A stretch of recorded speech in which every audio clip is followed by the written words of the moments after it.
குடிமகன்களுடைய அடிப்படை உரிமை என்பது வாக்குரிமை. இந்த அடிப்படை உரிமையான வாக்குரிமையை கட்டி பறிக்க வேண்டும் என்ற நோக்கோடு இந்திய தேர்தல் ஆணையம் செயல்பட்டிருப்பது நம்முடைய அருமை தலைவர் ராகுல் காந்தி அவர்கள் நிலையை மாட்டியிருக்கிறது. இதை அவர்கள் வெளியுலகு கொண்டு வந்து விட்டார்கள். இப்பொழுது மக்கள் அனைவரும் விழிப்புணர்வு பெற்றுவிட்டார்கள். ஒவ்வொரு மாநிலத்திலும் அவர்கள் எவ்வாறு பின்வாசல் வழியாக எதிர்கட்சியினர் ஆட்சிக்கு வருகிறார்கள் என்பதை தோல்விக்கின்ற வகையிலே நம்முடைய அருமை தலைவர் ராகுல் காந்தி அவர்கள் தேர்தல் ஆணையத்தின் மீது புகாரை தெரிவிக்கிறார்கள். ஆனால் பாரதிய ஜனதா தவறு செய்திருக்கிறது என்பதை மீண்டும் ஒருமுறை நிரூபிக்கின்ற வகையிலே அவர்கள் இதற்கு வக்காலத்து வாங்குகிறார்கள்.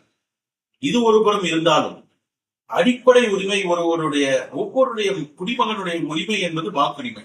தன்னுடைய வாழ்க்கை எவ்வாறு இருக்க வேண்டும், இந்த நாடு எவ்வாறு இருக்க வேண்டும் என்பதை நிர்ணயிக்கின்ற தேர்தலிலே அவர்கள் யார் தங்களை ஆள வேண்டும் என்ற உரிமையை இந்த வாக்குச்சீட்டு தான் பெற்றுக் கொடுக்கிறது.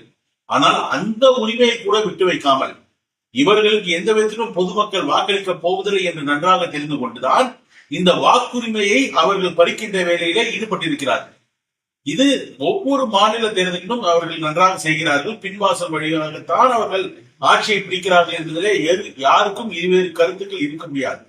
எனவே வருகின்ற 7ஆம் தேதி திருநெல்வேலியிலே எங்களுடைய தலைவர் திரு செல்வ பெருந்தகை அவர்கள் தலைமையிலே ராகுல் காந்தி அவர்களுடைய கரங்களை பலப்படுத்துவதற்காக, அவருடைய கருத்தை மென்மேலும் மெருகேற்றுவதற்காக, அவருடைய வெற்றி பாதையிலே நாமும் ஒரு மிகப்பெரிய பங்களிக்க வேண்டும் என்பதற்காக தமிழகத்திலே காங்கிரஸ் பேரியக்கம் ஒரு மாநாடை நடத்தவிருக்கிறது.